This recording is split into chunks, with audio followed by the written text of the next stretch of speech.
My car is overheating and we need to figure out why. Hey guys, welcome back to Ellie's Garage, where me and my dad are restoring a 1965 Ford Falcon to be my daily driver. So we've noticed that when we drive Carl, either in stop and go traffic or when we hold him and drive for a really long time, he starts getting pretty hot. So it was time to get this figured out. Okay, so now it is time to do a baseline test to see how hot Carl gets when driving. But we have a slight problem. All of our doors are off, so it might be a little breezy. So we're gonna stay strictly in the neighborhood.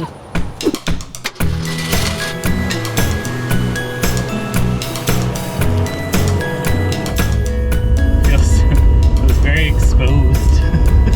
It's like a sideways convertible. Good morning. We're doing an engine test. No doors. Bye.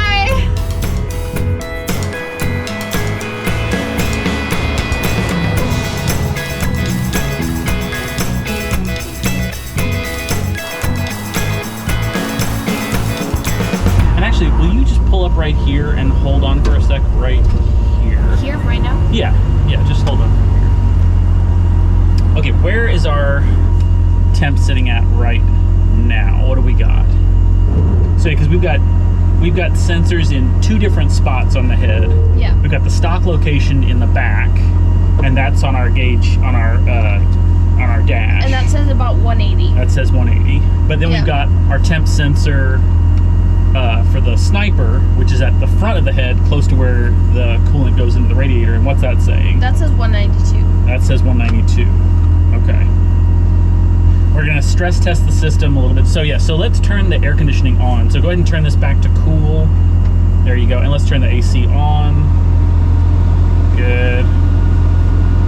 There it is, kicking in there. So we're gonna kind of sit here and drive. My foot's getting tired. Your foot's getting tired. Okay, why don't we do some slow level driving, or like just some extra driving that'll help kind of. So why don't we kind of pull forward? Why don't we do a 3-point turn? Yep. You're trying to miss the speed bump? About here. That's temp now. Oh, yikes. It's getting up there. That's like 200. Oh, that's right, because the upper part of your temp gauge is 220. Yeah. Don't mind the dustiness. That is not important. So yeah, that's past 200. 210? Yeah, I'd say that's close to 210. Yeah, and I think the sniper would have to agree with you. Yeah. As it's now going north of 212, 213. And on top of that, like this is a cool day. Yeah. Like it's maybe a colder day. maybe 60 degrees out right now. Yeah. Like this is not a hot day. Yeah. And when we look at the sniper holding firm now at 217. So now let's try this experiment now. Let's head back, because we definitely seen that yes, we're getting too hot just in idle situations and everything. But let's drive home and see if it goes any. Right. Temp's coming down on the sniper. What about on your gauge? Is it lower on your gauge? Yeah, it looks like it's coming to 190. Oh yeah, it's way down. Look at that. So it's definitely not a cooling problem. It's definitely an airflow problem. Yes. So I think the next thing to do is let's go actually do a measurable check of our airflow. Okay, so we obviously have an airflow problem, and this is how the airflow works on my car. So this is the radiator, which I'm not going to touch currently because it's very hot, and this is our radiator fan. Now the radiator has coolant throughout, and the radiator fan pulls air through to cool off the coolant.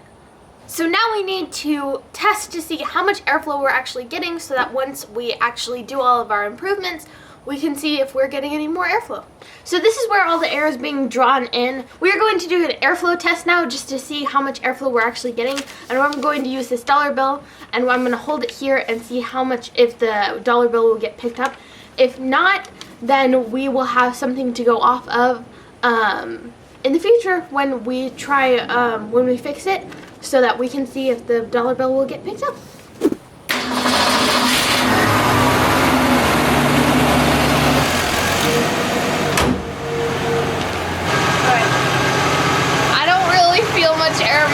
Do you not? Not really. Can you feel anything? like it's not much. Okay, let's try the dollar bill test. Let's see. Okay, so it's barely getting picked up. But it's not going straight. But it's not going straight. When you get closer, does it do anything? It gets better. So it's just kind of wavering there. Yeah. We think our airflow problems come down to about two main big problems that we have. With this whole thing being open as it is, you can kind of have air coming from the top, the sides, all around the radiator and not just through the radiator. So we need to fix that main problem. The second problem is that we're not getting enough air moving fast enough with just the fan. And we know that is a problem because when we move faster, that helps. So we are going to try and fix that problem as well. Our first main fix to this problem is by putting this rubber gasket on the radiator support. It goes right here and keeps all the air from going over the front of the car and keeps it all coming through the front, which should help to keep all the air moving forward through the radiator. Our main fix for these problems though is this radiator shroud. It fixes both problems. So it not only limits the amount of space that the air is being pulled from, it also does something called the Venturi effect, which basically, because this is a smaller space than the original radiator, this will speed up the air so that it comes through faster, which is what we need. The only trick to this shroud is that we have to get it on. I don't know if you guys can tell, but there's not a lot of space in between this fan and the radiator. So if we are able to squeeze this in, it will pretty much be a miracle because that's not a lot of space to squeeze it in. Otherwise, we're going to have to completely drain the system, take the radiator out, put it on, and then put it everything back in. Ooh, that sounds pretty tight. Well, hang on, maybe I can... No, it's working, it's working, it's working. Well, we're not hitting them yet. No. There's no room. We got it in, we have to be able to get it out. So basically, we've now got the radiator fan, or the radiator shroud stuck in there. So the only way to get that out is to take the radiator out. But we tried. We tried. But yeah, it's not gonna Apparently work there's out. no shortcut. When you want to put this in, you got to go the long way.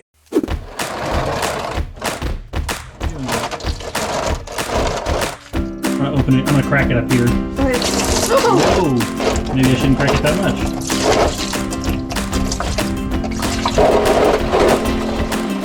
Okay.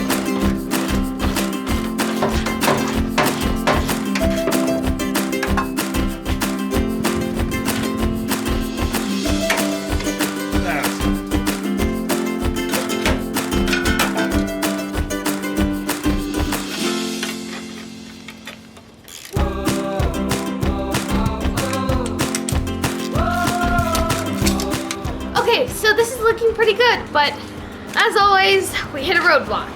So these bolts are way too long. They are going to hit the radiator. Yeah, the radiator comes right here, and that screw is definitely going to poke into the radiator. So we're off to the hardware store, and we will see you when we get new bolts.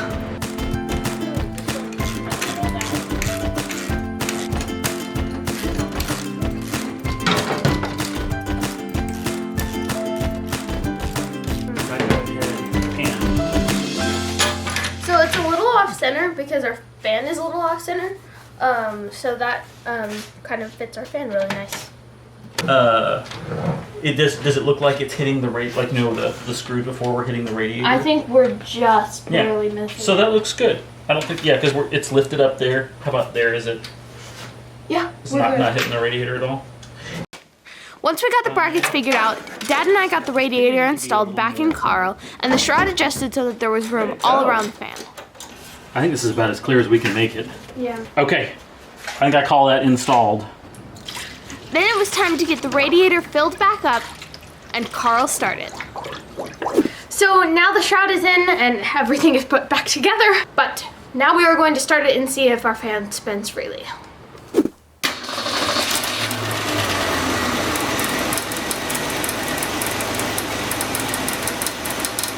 Tapping a little. Delay. There you go. You see if you can see where it's hitting. Okay, so we've run into a problem. The fan is rubbing against the shroud, which means that we didn't put it in correctly. Sorry, I'm a little frustrated. Because the fan's sitting a little too high right now, right? We just have to move it down like 1/8 of an inch. Yeah. So we're so close, and we have two options. So we can either drain the fluid, take it all out again, and drill those holes, or we can try right now to pull the shroud just out far enough so that we can drill those holes and see if that works. So we're gonna disconnect the shroud. Yeah. And see if we can kind of Dremel those holes open a little bit more right now.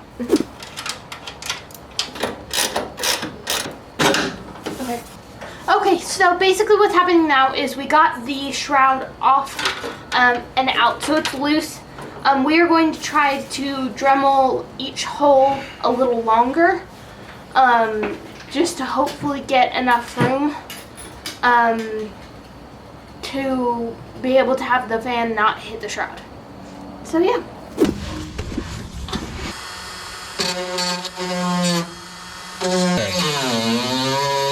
Okay. I think that should be up some.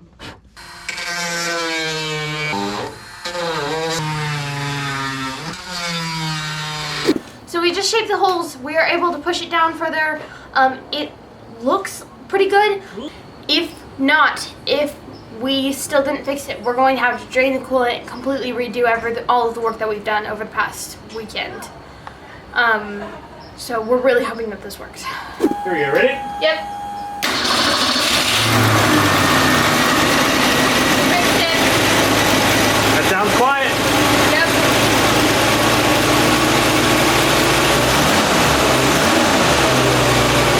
Okay, so the last thing we need to do is get this weather stripping on, and then we're good to go and do our test. So later on we will install this with staples, but for right now we're just doing a test, so this is as good as we need it. Okay guys, this is kind of the moment of truth. Doing this dollar bill test will kind of tell us whether the shroud and the seal have made a difference. So now it is time to turn on the car and see if we've had some kind of improvement. As you can remember, the dollar bill didn't really move at all last time. It just kind of sat there like this. So if we see any kind of improvement, that's something. So we are just looking for really anything at this point.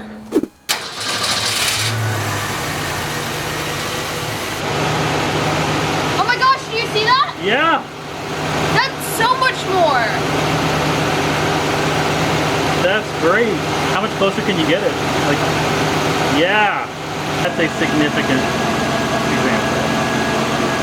Oh, that's awesome. Look at it go.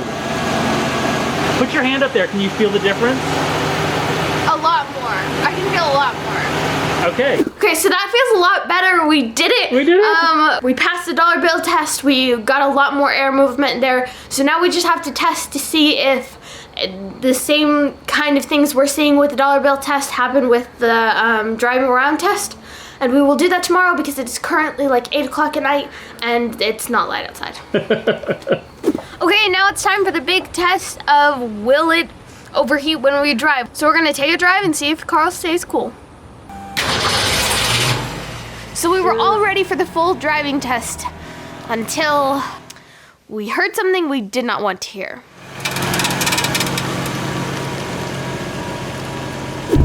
All right, so we're hearing a little bit of hitting.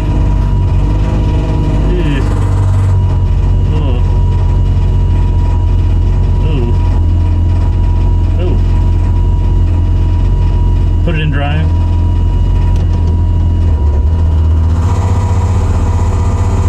Put it in park. Yikes. Can you see if it's hitting, if it looked like it was hitting top or bottom? Sorry, I'm trying to be careful. I can't. Oh, bottom. Bottom? Bottom. Is it all chipped up? Is it broken? No. So yeah, you could see where the shroud was still hitting the fan on the bottom. So after we let it cool for a few hours, we came back to make another adjustment and moved it down a little bit. But if we moved the shroud down, it was going to get too tight on top. So we had to come up with another plan. Okay, so we've adjusted it again. This time we're worried that there might be hitting on the bottom, so Dad is gonna go in and sand the little spot that we see that it's hitting away, and then that will hopefully make it so that it won't hit. So here's my chalk mark. Let's just mark one edge and then you show me the other Right edge. there. So right here? Yes, sir. Go, and a little more, and stop.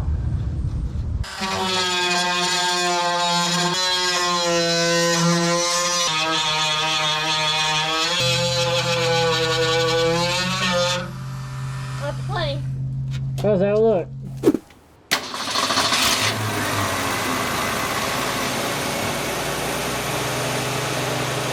Put it in drive. Remember?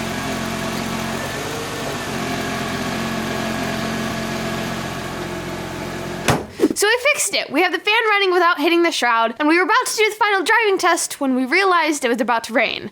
And we have no doors in the car, so we decided to do it just sitting in our driveway.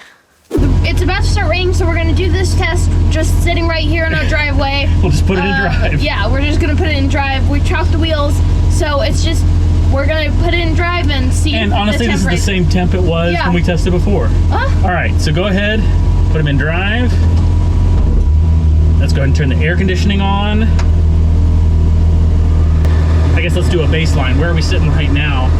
It's We are well below 180. Look, I think the temperature is dropping. I think so too. Look, That's crazy. that's like 160.